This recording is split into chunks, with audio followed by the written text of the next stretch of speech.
Bolt fam, what's good? Welcome to another edition of Bolt Blitz Uncut. I'm your host, Booga Peters, joined by producer extraordinaire Kyle Nash, and making his debut on a Bolt Blitz show. We've been doing Bolt Blitz shows since 2011, but making his debut tonight, the host of Good Morning Madden, also a member of Fantasy Pros, TJ Horgan. Tej, it's such a blessing to have you here, man. Thanks for joining us. How you feeling about these Chargers moving forward?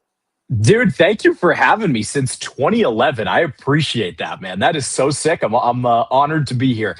How am I feeling about the Chargers? Definitely trepidatious. I mean, you lose your all-world left tackle and you lose to the Giants in the same week, man.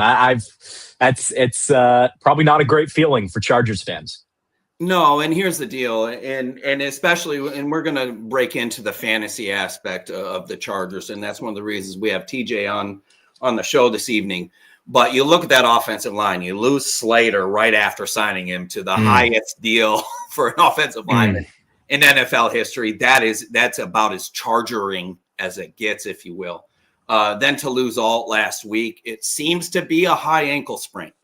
That's all the reports. The x-rays came back negative.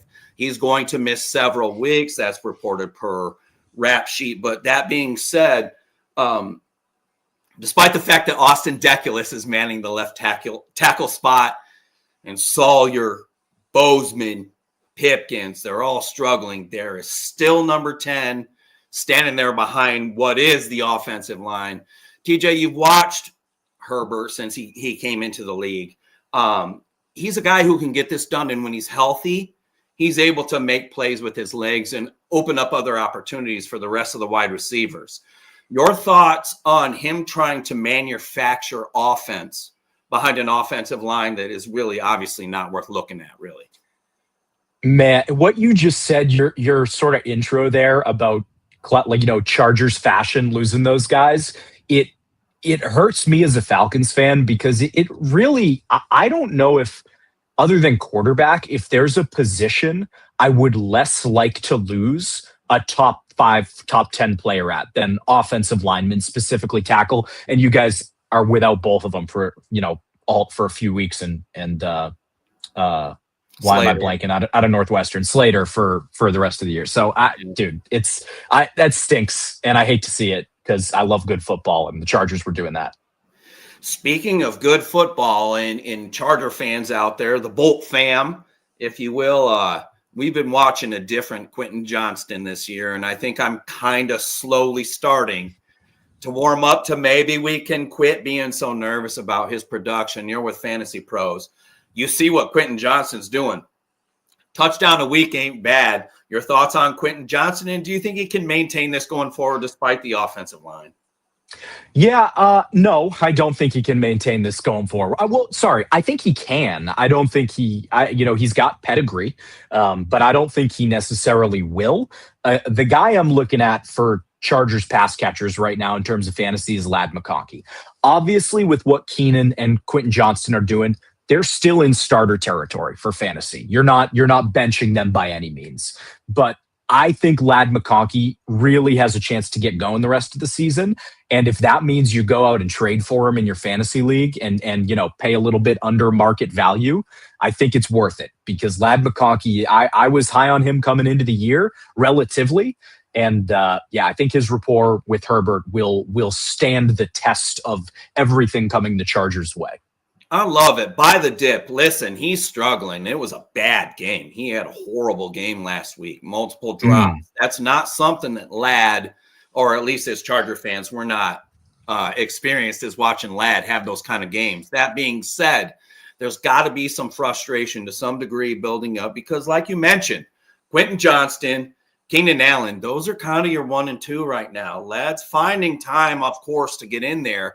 But when he does get limited amount of opportunities as the guy on the route, you're watching those options go to Keenan Allen and Quentin Johnston. And don't get me wrong, it's awesome to see Quentin do this because, listen, if there's anybody that Quentin Johnston needs to shut up, it's me. I want to see him say, this does not say Johnston on the back. I just like to do that to be goofy. But what I would like to see is them continue to be that aggressive. But I don't know that offensive line is going to allow it. When you look at the resurgence in this kind of, I don't know if resurgence is the right word, but the kind of game that Omarion Hampton had last week, he's been catching the ball out of the backfield. He hadn't hit 100 yards rushing until this week. He has now. Is this the time when everybody in fantasy land needs to take him seriously as an RB1, maybe even? Yeah, I think if you have Hampton, that was the expectation to begin with. Like if you rostered Omarion Hampton or you roster Omarion Hampton, you were always playing him. So I'm happy for you that you're reaping the benefits right now, right? Of unleashed Omarion Hampton, should I say, as dang it, Aaron Judge made a nice catch. Sorry. Our guy TJ's watching the Red Sox play their game right now. Diehard Sox fan. Sports fans here, remember, we're laid back. Play along with TJ. We're all good with it. That being said, with Hampton, and you were talking about QJ, and I was mentioning that I'm a fan of Ladd going forward. So Ladd is the slot guy for the Chargers, right? 111 slot snaps to Keenan's 66. Like he has that slot locked down. My logic there, and I'm curious to see if this plays out, is like, say Joe Alt's gone for quite a while. That means theoretically Herbert's going to get more pressure, right? Have less time to throw. When quarterbacks, again, this is just like my own kind of logic thinking like this, like quarterbacks have less time to throw. They're going to hit the slot guys. They're going to hit tight ends. They're going to hit checkdowns, et cetera. So obviously that's good for Hampton. Right, quick hitters. That's good for Hampton coming out of the backfield for checkdowns. And that should be good for Ladd McConkey. I mean, he's going to hit, Herbert's going to hit his sure set of hands as he's getting pressure. And I think that was evident. This is the last point I'll make on this. That was evident last week against the Giants in that Oronde Gadsden, he had 3 targets. Every single one was when Herbert was pressured. So I actually think this Alt injury does impact the fantasy stock of Allen and QJ negatively maybe, and then impacts McConkey, Hampton, and Gadsden positively. Listen, I'll tell you right now, Chargers fans are ecstatic about Oronde Gadsden, and for good reason. I'll be honest, the Bolt Blitz group chat, we were looking for more of a blocking tight end. That being said, there's always room for a Y slot in this new Greg Roman offense because Oronde Gadsden, he does all right in that Y slot position. You're probably a little scarred from Donald Parham too, because his potential as a pass catching tight end was through the roof, and that just never panned out. Boy, and coming from the Madden guy, you already know. If you do not play Madden, Donald Parham, man, that 86 overall, I can't even remember the program it was on, but I'm old as shit, and I was killing kids with Donald Parham. It felt great. 2 years ago, he was the first highest tiered card released, I believe, right? That 86 overall? Yeah, that's exactly it. It was that 86. Everybody went after him, and if you played online against anybody worth a darn, they had him, and he was just, for whatever reason, he was killing kids. It's funny because my son's like, oh, my God, what do you expect out of him this year, Dad? Well, I expect him to be on somebody's practice squad. Yeah, he's on IR for the Steelers, right? Yeah. He went to the Broncos for a quick bite, a little snack, and now I guess he's a Steelers IR player. We don't have to depress your fans talking about Donald Parham, though. Goodness, look where you took me, TJ. You're so positive. What the hell have we done? So when we look at this Chargers team overall, and I look at the offense in this way, in that they're only going to go as far as the offensive line will take them. That being said, 10 is special. 10 is going to find ways to make it happen. But I hear competitors welcome. I hear O-line centric building. And then I hear we're keeping Bozeman at center. We're keeping Zion at left guard. We're running it back. Oh, wait, but just for fun, we're going to run Zion at center. Maybe it just keeps you all interested enough to not realize we're going to run back Bozeman so you don't tear us up when we sign him to a very long extension. It was only 2 years, but it feels really long for every Chargers fan. The offensive line concerns me. The loss of Najee Harris, that one hurts. That being said, I really do believe that Hampton is one of those guys moving forward that, and this is going to sound really cocky, but for anybody who's ever paid attention to me, and if you paid attention pre-draft, Omarion Hampton was my favorite play in the draft. I know people are going to say, well, Ashton Genty's, I understand that.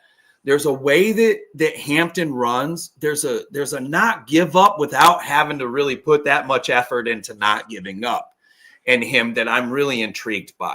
You saw it on several runs this last Sunday, despite the loss against the Giants.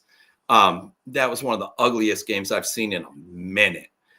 TJ, you're the young Crump. You're all these former Falcons guys we talked about. I mean, even the Michael Vick trade pre-show. Tell everybody where they can find all your stuff and tell them where you're getting your shit done fantasy-wise, please. Oh yeah, no, hit me up on X, TJ Horgan TV. That's my TikTok too. On Instagram, I'm 4verts TJ, and then of course I got to plug GMM. If you're a Madden player at all, if you just are really sick in the head and want to hear me ramble, you can tune in. It's EA Madden NFL, usually Wednesdays and Thursday mornings at 10:30 a.m. But yeah, no, I guess my last thing I'll say here is like, I'm really looking at next week to be a determining week for Herbert and the Chargers.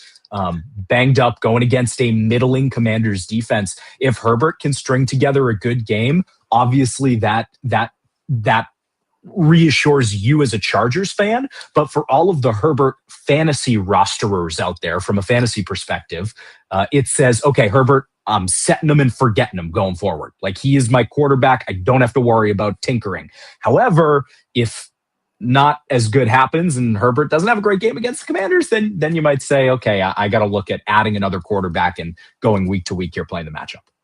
That's been your Chargers fantasy outlook, brought to you by the man, TJ Horgan, the host of Good Morning Madden. I love listening to you, man. And by the way, I don't know too many hosts who control the masses as well as you do. I hope you understand how cool that is and how proud of yourself you should be. You handle it, motherfucker. You handle it. I am grateful, and that you're flattering me saying that, but I am very grateful for the community we have. 100%. It's awesome, guys. That's TJ Horgan again of Good Morning Madden and Fantasy Pros. We've got another guy right here. Man, have I been trying to track this dude down.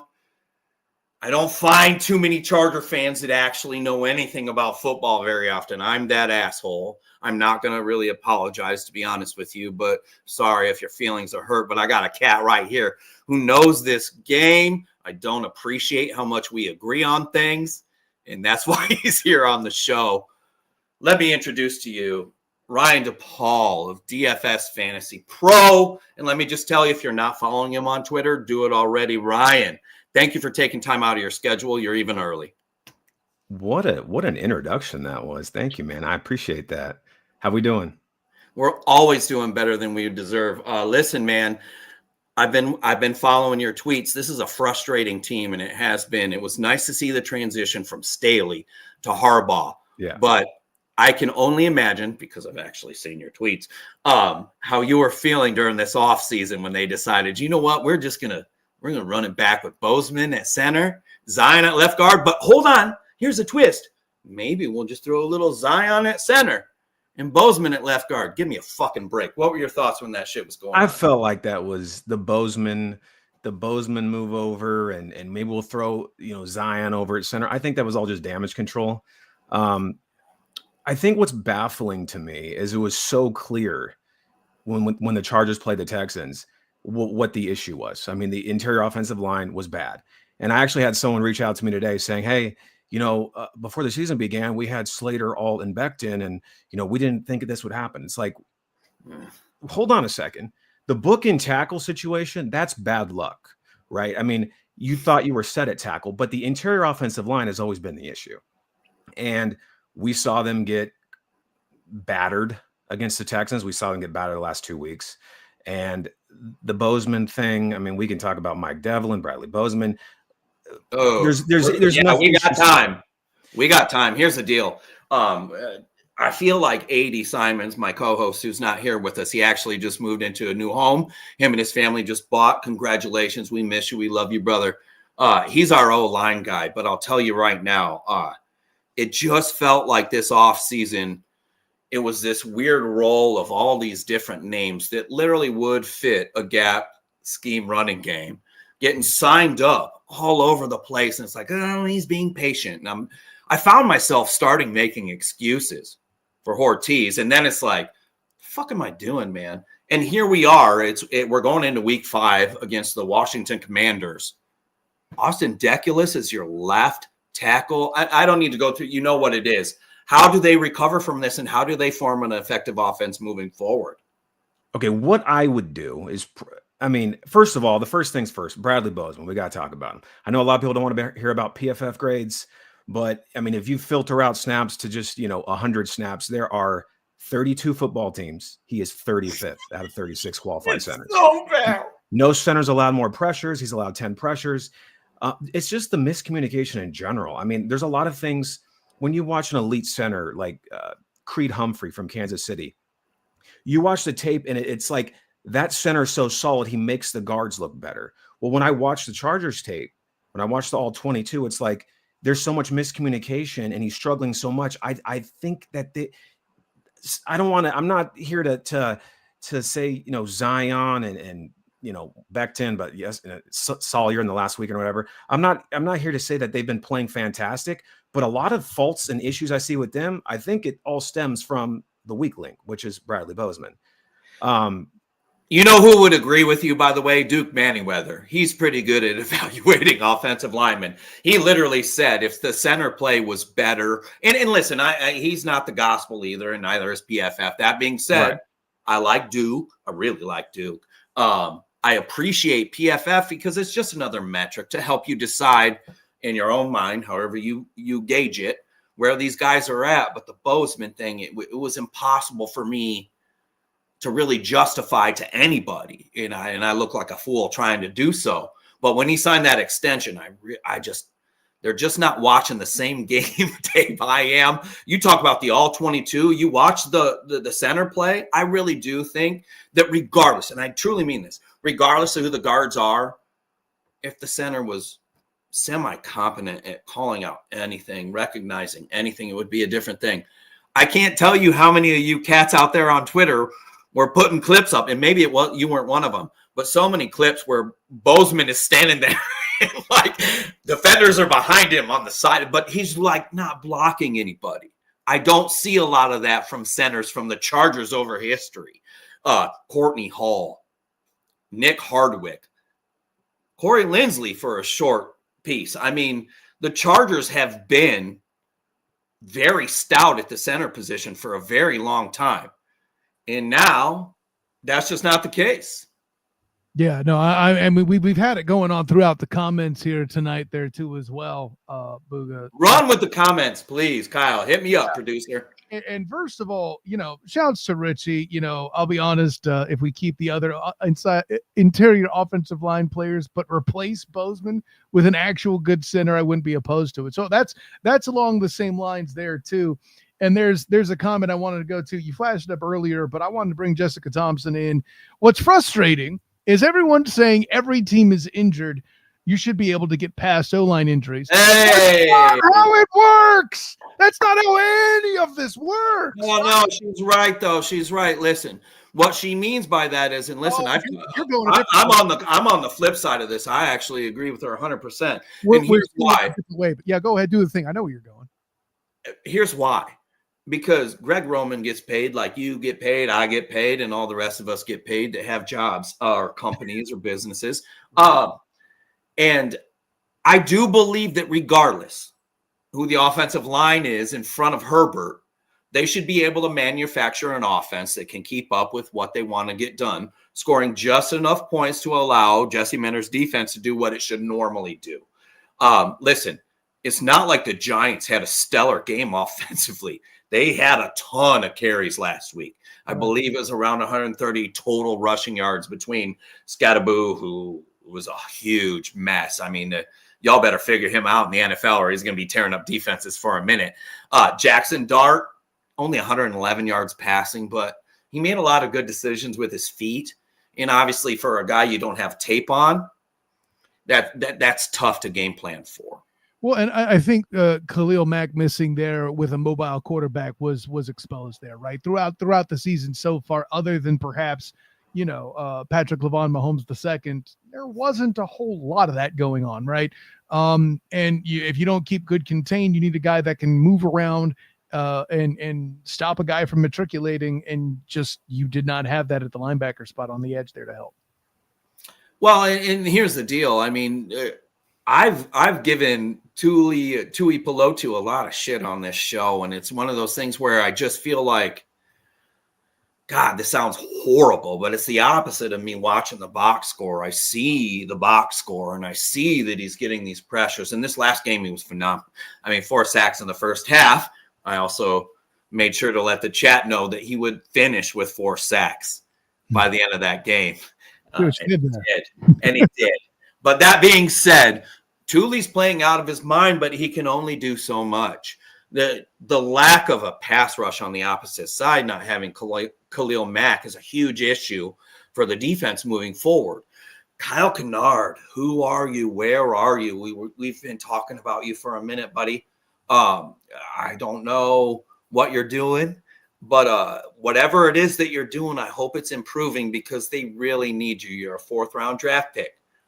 I have this weird feeling, and this is not fair, but I'm going to throw this shit out there anyway. I have this weird feeling that Joe Ortiz's 4th round is Tom Telesco's 3rd round. In that, I don't know, I don't want to throw the phrase dart throw out there, but I'm telling you right now, Justin Aboigbe, he did have a sack this last week. And then our guy, Kyle Kennard, SEC Defensive Player of the Year last year, right? Was it scheme or was it him? Why can't he get snaps? No, that's a great take. But I think whether or not it's a step in their development, we don't have that. We're not on the sidelines, but that's a good question, right? SEC Player of the Year, where have you been lately? It's a whole thing. And yeah, in the comments, Mack is the heart and the soul of this defense next to Derwin James, right? And there's only both, to your point, that there's only so much both those guys or whoever it is can do. I'm wondering if these runs you're talking about that where Jackson darted off, see what I did there? Hey, I like it. I like the corny shit. Right? Was taking advantage of a young player playing aggressively, right? If you're going to do all that, fine. I'm going to take advantage of it and get some yards with my feet, especially since I'm a new quarterback who may not be as comfortable throwing the ball as I should be as a rookie, right? I can't even do that. And it's instead of dartboard, let's say this is the part where he takes a chance, makes a reach, right? Yeah. Hey, no, we're trying to avoid anything to sound like we're praising the Giants quarterback. That being said, he did play a solid game. You guys are listening to Bolt Blitz Uncut, and I'm still from the radio scene, so I do that shit every now and then. I'm your host. Apologize for that. We got my guy, producer extraordinaire, Kyle Nash, on the air with me. We just finished up with TJ Horgan, the Good Morning Madden host and member of Fantasy Pros. And then we have Ryan DePaul, the only Smart Charger fan I know right now that isn't a part of the Bolt Blitz group. He was on the line, but he had a little technical difficulty. So we're going to keep rolling because, listen, I am not brand new. I'm just irrelevant. So we're going to figure out how to change all of that. And that's why y'all are here and you're tuning in right now. By the way, Hugo, I see you in the comments. I ain't seen you for a minute. I hope you know how much I appreciate you. I know how much you used to support us back in the day. You know who'd be proud to see you here right now? Thomas Powell. Just so you know, RIP to my dude. He is Bolt Blitz, and unfortunately, he's not here to bless us with his presence on this show. But that being said, he told me to try to figure out a way to make this thing move forward. Hugo, it's awesome to have you here, Bubba. It really is. We appreciate you being a part of this family, and it's nice to have you here in the comment section. Don't be afraid to check in every Tuesday, and we do some other shit every other day now, right? He also, we're doing all sorts of stuff. We're partying, we're doing instant reactions, and hey, I'm already a fan of Hugo. He gave props to the corny dad joke. We're with that. So I want to throw another comment in here. And Jessica nails it here. Dart just enough to keep in and win the game. We also can't turn the ball over and expect to win. I'm ready to bounce back at home. Yeah, no, obviously you can't turn the ball over, but you know what causes turnovers? An offensive line that's struggling, right? Those are linked. No, but I love that she kind of nailed it, and it shows in the box score, and it showed on the tape too. Dart literally did just enough. Again, 111 yards passing, and when you look at that, you're like, Giants probably don't win that game, but they carried the ball. I think it's somewhere between like 40 and 50 something times. When you can establish the run like that, regardless of the yards per carry, it's for a reason. The Giants found a way to grind down that Chargers defense, knowing that they could get away with it.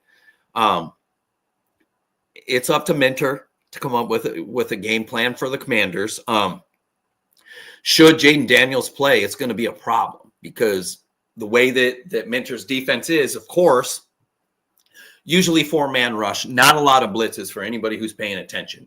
But if it does get that way, it's mostly more of a contained type of a blitz, and it's more a sit and wait and allow things to come to you.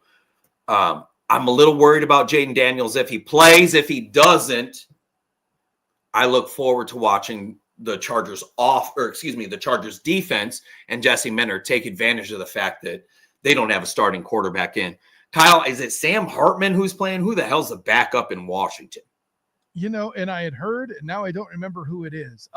It's no! I put him on the spot, y'all. That's all on me. It's 100% on me. If it is Sam Hartman, I did see that he shaved off his beard, and it's not fair that he's still maybe even more or just as attractive. So that's bullshit. Well, no, and I get it. My whole issue is I've been plagued with so many questions about what happened between Liam Cohen and Robert Saleh. That's a whole other thing. I'm sure we'll talk about that on the Duval Dive tomorrow. But let me bring Ryan back in. You can ask him about what's going on with this upcoming game. As soon as I can push the button here. Sometimes, it's funny. Technical difficulties. My mouse decided to work. Sweet. Good to have you back, Ryan. We're not brand new, bro. It's cool, man. Shit happens. We're not worried about that. I'm drinking beer out of a pink can. I mean, it is what it is. Damn, looks good. Thank you so much for appreciating my pink beer. Listen, here's the deal. We're talking Chargers. We've got Ryan DePaul back on the show. I've praised him enough. I just want to keep him around. Ryan, when you look at this team moving forward, especially when it comes to the Week 5 contest against the Commanders, what does the Chargers offense need to do to establish a successful game plan? And defensively, can Thule be the only guy to provide the pressure, or do we need to see some other guys step up? Well, I think overall you've seen other guys on the D line like T.R. Tart, right, step up. You haven't gotten much from Bud Dupree, unfortunately. Thule had a breakout game, obviously, against the Giants. I think the best way to kind of get things going is offensively. I feel like offensively is the issue. I think defensively we're going to be all right. And I think the best way to do that is to obviously give Hampton more touches. They didn't. Thank you. I believe he had 12 touches in his last game. I wanted him to have more, and they kind of got away from that. Now, I think a lot of it has to do with the Najee Harris situation, because a lot of people have been talking about how the Chargers are super pass heavy, but really the first 2.5 games they were very close to balanced. It was close, and I'm guilty of saying that shit too. I just didn't expect them to throw it as often as they did. I really expected more of a mix, especially in Week 1. And when I saw Najee, that being said, he has an eye injury, and now obviously he's out for the year. But here's the deal. It's a Greg Roman offense. I've watched a lot of it for a long time. To not see some of the same shit via the run game is hard for me to comprehend. Why do you think it is that they're doing that? And is it obviously because of the offensive line?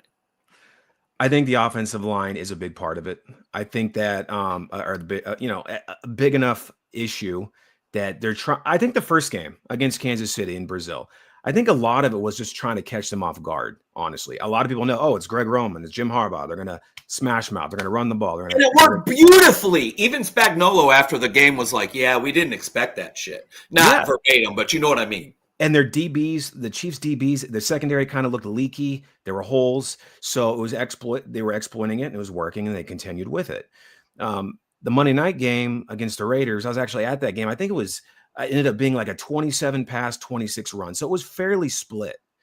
And then in that Denver game, same thing, was very close. It was like 13 passes, 12 runs up until Najee popped his Achilles. And then it skewed heavily to just pass. Oh, yeah. So basically it's unfair the moniker I'm putting that on them as a pass heavy team now. I would call it a situation in flux. I mean, I like it. Passing 40 times is not sustainable, especially in January. And I think everyone knows that. I think they're trying to be more around the 27 to 30 pass attempts per game, situation, but they've been very pass heavy. And I think that the Najee Harris thing kind of threw that off, because the real question is, who's your RB2? Right? Who's your RB2? They don't have one right now, and we're going to talk about that too. Kamani Vidal, okay. Najee's gone. Hassan Haskins, listen, Harbaugh has his dudes. He has those guys that are just going to stick around wherever he goes. Hassan Haskins is clearly that guy, or one of those guys. Right. He's that utility guy on special teams. He plays some of the core four. But that being said, I don't think any special teams coordinator is like, oh, we need to be careful. Hassan Haskins is back to return the kick. And Daniel Popper posted out like the offensive snap count last game, and I think Haskins had like 5 snaps and Vidal had like 2. They don't really have an RB2, and I think that's more of the issue. If you don't have faith in those guys being your RB2, fine. Then what's the move? Where we going? Yeah. So listen, this is still early in the Ortiz experiment. This is his second year with the club. Is he doing enough? And he couldn't have planned for obviously the tackles to go down and then Najee to get hurt and the eye thing and all the creepy bullshit. That being said, should he have been more active, number one, on the interior during the offseason? Sorry to sneak that in. And should they be heavily looking for a running back to fill that RB2 need, because they don't trust him enough to give him the ball, obviously. Yeah, I think they're okay. Well, in terms of giving him the ball, I think they're in a weird spot. I think they want to I think they wanted to more so keep the training wheels on him and keep him fresh, because January comes around and you win games, especially in the elements. You win games by running the ball. So I think they want to try to keep him fresh. Now you're in a situation where, well, the offensive line's bad. You got to keep pressure off Herbert. The best way to keep pressure off Herbert is to run the ball. So they're kind of in a weird dilemma there. As far as the offensive line goes, there just wasn't enough done. I think, did I just get booted again? No, there we go. No, you're still here with us. Oh, Listen, okay. they didn't do enough, Ryan. No, that was God trying to tell you you're right. My bad. Okay. I'm not God. I'm just the producer. Not you, Kyle, damn it. No, listen, Ryan, we all sat here. We're looking at the free agent list. We're looking like I actually saw even the most remedial of Chargers fans like, oh, but we need a gap scheme guy at center. And I was like, ooh, that's kind of cute. I kind of like that shit. It's nice to see you venture into that portal of football wisdom. But, man, they said, you know what? Bose, Zion. And, just for fun, like I mentioned earlier, we're going to flip them around just for the shit of it. Yeah, so I think since the Chargers have had 18 draft picks in the last 2, with Ortiz, 18 picks. And if I'm being nice and giving credit to Branson Taylor, the guy from Pitt that they took in the 6th round this year, that's the one interior offensive lineman in 18 picks. And even that's questionable. He played tackle a lot. Jesus Christ. He's someone who could play both, but they essentially completely ignored the interior offensive line, despite the fact that the interior offensive line was arguably the worst in football last year and got completely pummeled by the Texans in the playoffs. So you can fault Ortiz for that. He can't estimate the injuries that have befallen the team, but I mean, come on, that interior, I'm telling you right now, Helen Keller was like, replace them all.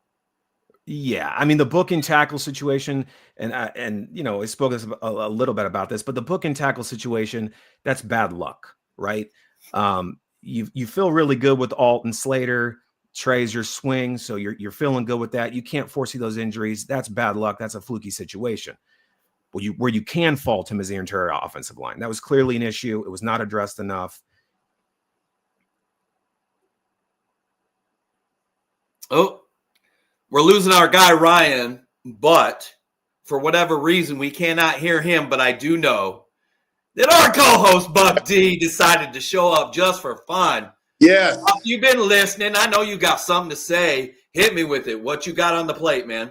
Look, man, if we don't change this play calling, Herbert's going to get hurt and our season's done. I'm talking about this all day. And people are saying that I'm going too far, and no, look, we've seen this before with other teams. Hell, we've seen it with our own team. Burrow went through the same thing. We saw this before. Yes, Herbert's a Superman, and we love him and all that. And I know Harbaugh wants to get him in the Hall of Fame. Hall of Fame, yeah. Fuck the numbers. I just want to win. And I don't. One number that matters is the W, right, Ryan? Look, that is the one number that matters. I'm so guys. I'm so sorry here. No. We're not like that here, man. We're cool as shit. Yeah, man, Buck and I canceled the show because we were too drunk one night, man. Don't worry about it. Yeah, I don't even remember what I was saying before that situation happened, so I apologize. Oh, good. So I'll take over because that's what I do. I love that Kyle hopped in. He was like, no, I got this shit. No, I got you. Listen, I'm talking to both you guys right now. We've got you. We're concerned about the interior O-line. We're concerned about the defense. We're concerned about a lot of different pieces of this team moving forward. So let's do this. And Ryan, I think you're going to help a lot with this. Buck, you're a little too shitty on the team like I am. So we're not going to be able to help the fan base out as much. But Ryan will. Talk about, Ryan, please, the importance of Omari and Hampton's potential greatness and what they can actually do. And by the way, I know Greg Roman doesn't believe in the screen pass. Yeah. But wouldn't it be okay if we did I'm not trying to be one of them Twitter cats, but I'm saying, wouldn't it be all right if they just gave one to the guy who, if you watched him at UNC, turned those plays into touchdowns? They were 6 points. It'd be nice to see that integrated. Your thoughts on Hampton? They certainly need to get that going, and I think you're gonna see more of it, especially the last 2 games Hampton's had. I don't see how you can't get that going. Hampton looks like a stud, man. I mean, he's looked really good, especially the last 2 games. It's almost sad because it kind of feels like it coincided with Najee, tearing his Achilles. But yeah, it pretty much, if you're watching that game, if you remember, it almost was like, is Najee going to start stealing? Is he going to be the RB1? Is he starting to steal carries? And then Najee was falling forward. He was getting that extra yard, and it was like, listen, I was not worried, but he was struggling a little bit in that regard, and Najee's out here banging out 4 to 6 every run.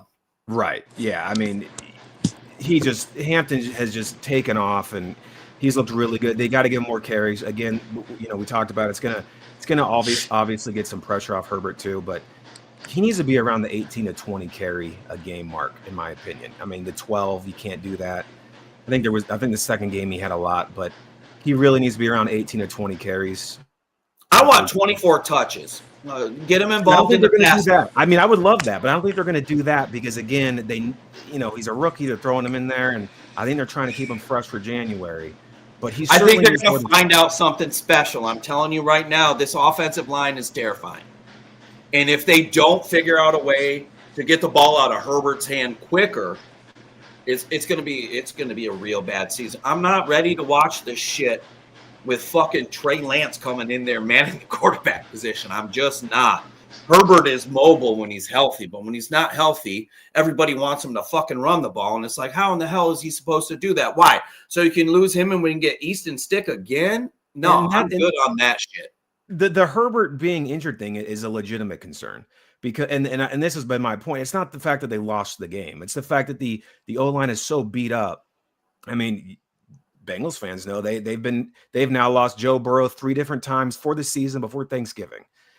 You can't have your quarterback completely battered by the offensive line and expect him to stick around for, 17 games. It's just unlikely. So they got to get that fixed.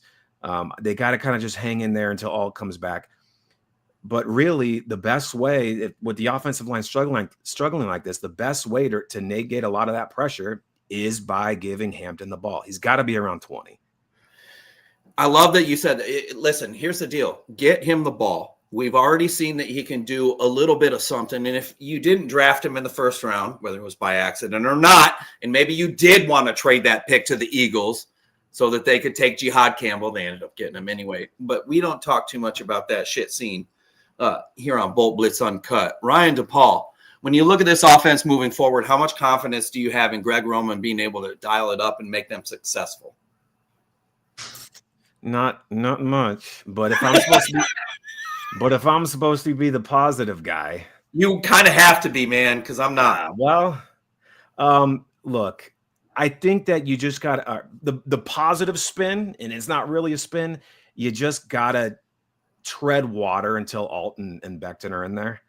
I think a lot of it will come together when those guys are in there. Right now, it is a mess. And we expect Becton to be back. Maybe not even next week, but hopefully the week prior or after. It's a mess until then. But you're really right. This literally is treading water. Buck, how confident do you feel that the Chargers, Greg Roman, Jesse Minter, Jim Harbaugh, are going to figure this out and go into this Washington game with some confidence and remind these guys they're pretty damn good at playing football? I think we're letting Harbaugh off the hook a little bit. We're naming coordinators. That's fine and dandy, but these are the times of the reason why we have Jim Harbaugh. He's got to show his merit right now. We don't have all the pieces. We have to pivot. We have to do things that we didn't set out to do. And I'll tell you what, if we start this game off with a play action pass, and we got a bunch of Madden 65s on the O-line, I'm gonna go crazy. So we'll know. Not 65s. We'll know real soon. We'll know right off the bat what happened this week after that Giants game.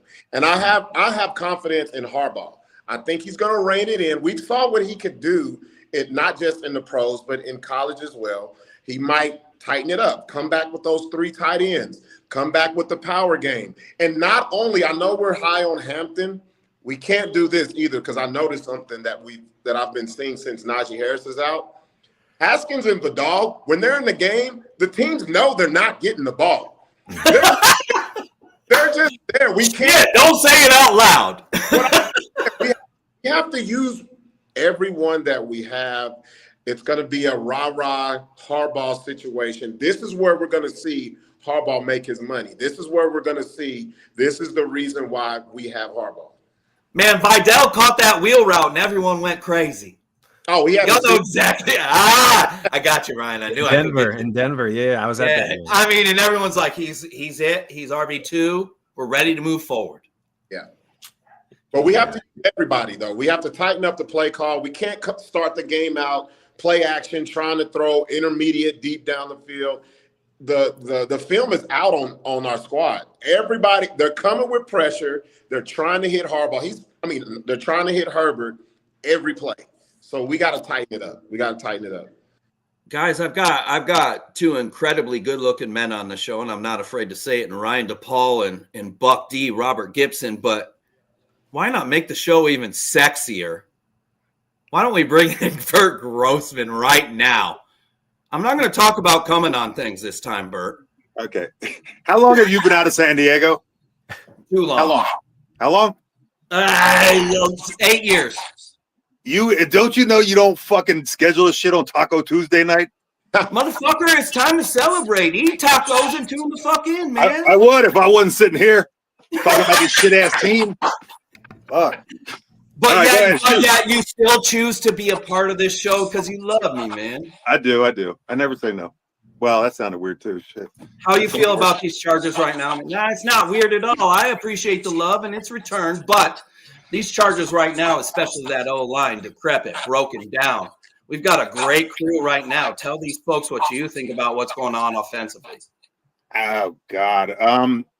I've never, to be honest with you, that Giants game, I've never seen an NFL game where a quarterback took so much pressure so quick. I mean, that was alarming. Neither has the rest of the NFL, by the way. No, I've never seen it in my entire career for like the last, even when I play any time, I've never seen. And the problem is you can have, if you have like a stick in there or a shitty you have like arguably a top 3 quarterback in the league that you're paying all that money. And it was a problem last year, and they didn't address it in the offseason. They signed one guy, and draft a guy in the 6th round that's never going to play. But it was never really addressed. It was, and the guy they signed today, was it Dunn? Michael Dunn? Michael Dunn. That guy sucked in the XFL like 3 years ago. I mean, that is what you're protecting your whole franchise with, pretty much. Oh, but we love him to death, Burt. We're an O-line centric building. We are. Competitors welcome. What the fuck does that message mean when you sign Michael Dunn? I don't know. The guy from the semi-pro team said no. I don't know what the fuck it says. The guy's sitting on his couch after playing in the XFL 3 years ago, and that's who you signed. Yeah. By the way, the greatest one, arguably a top 3 quarterback in the league, making $50-60 million a year. That your whole squad. You know what the other part was? It's not just the O-line. And you talked about Harbaugh and having some accountability. You have like 14, 15 penalties on top of that shit. Oh, it's bad. That's just unheard of. Giants. Ryan, that was an 0-3 team that beat the brakes off them on that side of the line. This wasn't like they weren't in Buffalo getting their ass whooped. They were in Giants who won 2 games in 6 years or something. Who can't defend the pass and really weren't that great against the run, but they have some great pass rushers who can get after it. And the Chargers shit to bed. It was a weird offensive game plan.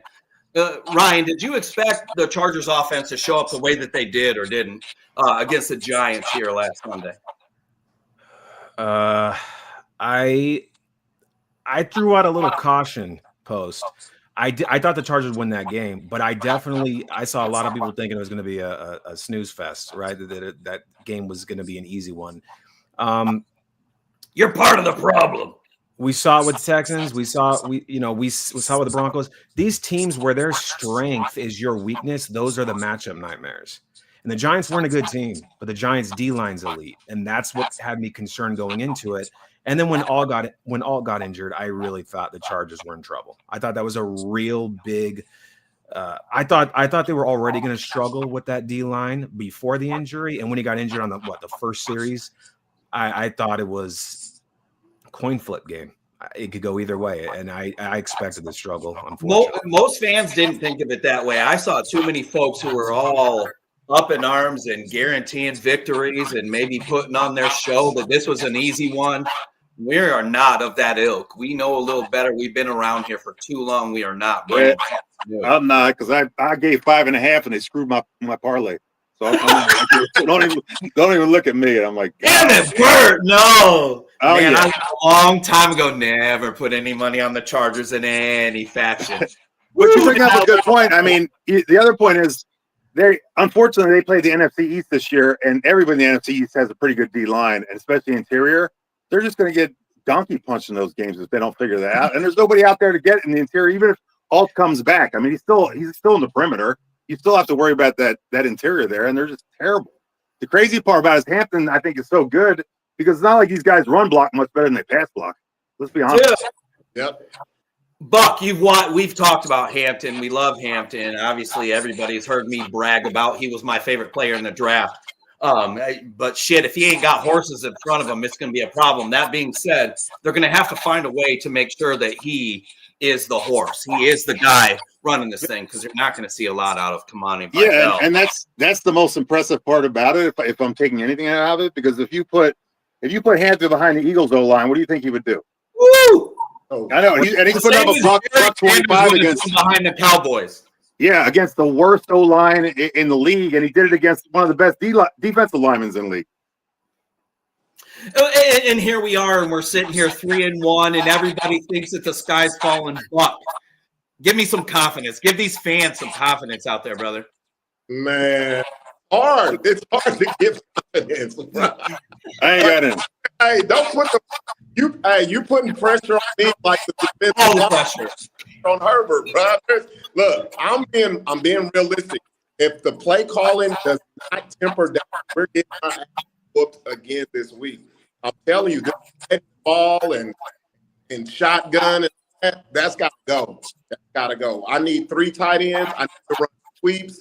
I need to run, like you said, screens. It's got to rein it in, man. If not, Herbert's gonna get killed. He's not gonna make it.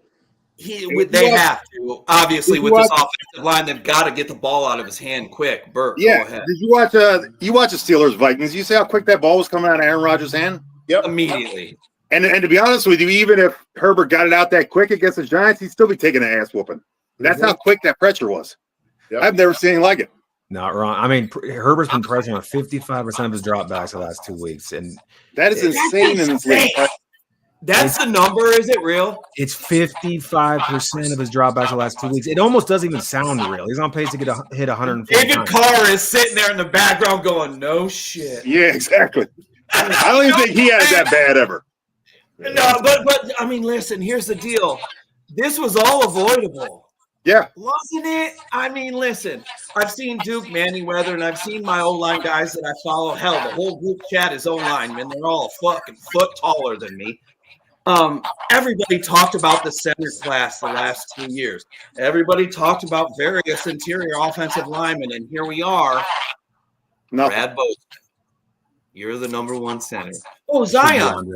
Hey, we kind of did this little thing with you where we played with you at center just to kind of fuck with people. That's not really what they did, but I surely fucking They should throw Andre James in there, give him a shot. I mean, we're talking about schemes. This guy ran the same type of scheme with the Raiders in 2023 and was good. People he had a high, and I know we don't gauge everything off this, but he had a high PFF blocking grade via that gap scheme that the Greg Roman offense runs. I think. All right, Dave, I'm gonna piss you off. I'm gonna give you one. You want a sliver of hope? I'll give it to you. Yes. All right, you ready? All right, let's be totally honest, because 2 years ago, this was the absolute worst roster. They had cap issues, fucking worst culture in the goddamn NFL with Brandon Staley, Dean Spanos. Let's remember, Harbaugh's only had 1 year, and he's done everything out of the park except one thing, fix the interior line, which I'm sure he learned his lesson. But to be year 2 after what he inherited and to be talking about the Super Bowl and being only a guard or a center away from being in the Super Bowl, that's pretty incredible. I think we've set our bar up pretty high after 1 year to give him 1 year to do this, but no one else has ever done that. Maybe Dan Campbell at Detroit, but it's a similar type of coach. The guy whose chicken gave birth on my show back in 2014 is providing the positivity. I did not expect that out of you. I know. While I was cleaning up dog shit. No, but here's the deal. You watch this game, you know the game inside and out. You look at this Chargers team moving forward. Should Chargers fans be optimistic regardless of the hurts along the offensive line, or should they be worried? I don't, like I said, I think that was a big mistake not to address the interior line. I think that's going to be a problem all year. And I don't, like I said, do you see this team beating the Eagles? I mean, they played December 8th. They might kick their ass, who knows? But do you see as physical as the Eagles' defensive line is and offensive line is, you think the Chargers can hold up to that at this point? Ryan, the guy that played was a backup in the XFL 3 fucking years ago. The answer at this current juncture is no. Yeah, even with Altbeck. I mean, does that make a difference really? Against somebody like the Eagles? I think they have a shot when Alt's in there, Khalil Mack comes back, Becton's in there. I think they have a shot. They're certainly not as talented, especially the trench game. It's not as talented as the Eagles. It's not. But their quarterback's much more talented, so that sets it off a little bit. If you could protect them for more than a split second, 2.3 seconds. Right. Yeah, 0.3 seconds. Exactly. I think you hit the head on the nail on the other one when you said they're going to trot him out there with a bunch of 65 Madden offensive linemen. And so that's true. That's what they're doing. They've done this since last year. Those aren't 65s, man. Stop it, man. They're so fucking bad. They're Techno Bowl fucking offensive linemen. I'm telling you, just running a zigzag. God damn it. Y'all are listening to Bolt Blitz Uncut. We've got Ryan DePaul, Burt Grossman, and Buck D, my co-host here, joined by our producer extraordinaire, Kyle. Who didn't remind me today. He didn't remind me like he was supposed to. Kyle! I'm sorry, Bert. No. You're a flunking student of the game right now. Oh, no! God. He got one in for the host. God, I really love that kind of shit. Listen, the Chargers are not in this dire position yet. It doesn't look great. The Giants game was really ugly. I'm watching that thing kind of transpire, and it's like, okay, I'm trying to remove myself from being the Chargers fan who knows too much about this shit. And it's like, no, it's Harbaugh, it's Ortiz, they're going to come back. It just never got there. They couldn't figure out a way to manufacture things on either side of the ball that would propel them forward. I'm not too concerned moving forward, but quickly, we'll start with Ryan. Ryan, you concerned about the Chargers moving forward, and then we'll go to Burt and then Buck. I don't want to sound like a broken record. I'm concerned the next couple of weeks when Alt and Mac and them are back. I'm much less concerned, but you got to do something to stop the bleeding now. I think there's been some good points in here. I mean, you gotta obviously have Hampton run the ball more. You got to do heavy sets. You got to bring tight ends in to help your tackles out. But Herbert has to stay healthy, and you got to basically keep the team afloat, and hopefully he stays healthy until those guys come back. Burt, like Ryan said, Herbert stays healthy. What do you expect out of this team? For him not to stay healthy. You know what? I'm like you. I've been fucking suffering this for 40 years and watching this shit go on. I have no hope till I see it. And I wish I would have had this podcast before my fucking parlay. 5.5 points like this. I talked you all the way out of it, man. No, man. I'm so sorry. For the record, in this, I will never say this on another show of mine again. I might have made $1 or $2 off that game because it felt expected to me. I'm just saying. Buck, I know you don't like hearing that. You're too diehard for that kind of shit, but I like making money. I don't give a fuck about feelings. Buck, you see this team moving forward. Are you concerned, or do you think that they really do have a shot to overcome all these injuries and get shit figured out? Nah, I'm concerned as hell because this week is going to let me know. This week is going to let everybody know what has, what are the adjustments? What's the different play calling? Will the defense get takeaways like they were before? Look, we're fucking playing. Are we playing Mariota? Is Mariota going to be the quarterback? We don't know. Ryan, do you have a call on that? Do you know?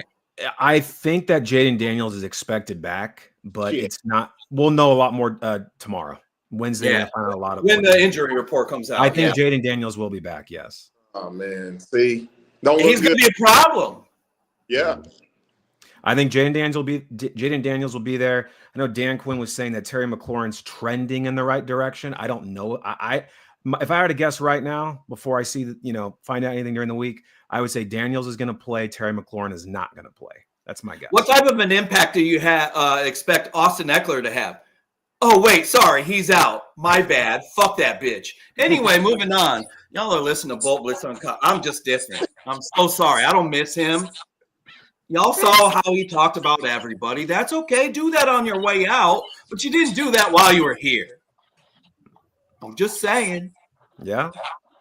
Yeah, he lost me when he was trying to a premier back. Trying to put himself up there and Saquon. That's where he lost. Well, he was running those running back meetings, and then he started to do this bullshit where he's like, yeah, they want me to carry the ball like an RB1. I can't do it. Yeah. Right. Like, come on, man. Wait, you want to get paid like an RB1, but you're admitting you can't handle the workload of an RB1? How does that work out? Like, where are we at mentally, and who is your agent, and why are we at that place? Listen, guys, I'm going to wrap this shit up, or I'm going to talk forever to you guys because I'm having too much fun. This has been Bolt Blitz Uncut. Ryan DePaul, thank you for joining us. You're going to have to come back. Burt, y'all have seen Burt on every single fucking show I've ever had because he's the best. Buck D, one of the best co-hosts in the business. I'm Booga Peters. This is Bolt Blitz Uncut. I'm not doing this. Who's got it better than us shit anymore? I know, Buck. I know. We tried to do that last week, but I will do this. Nobody. One Bolt. Hey, the positive guy, right? I was going to say Super Bowl. You fuckers.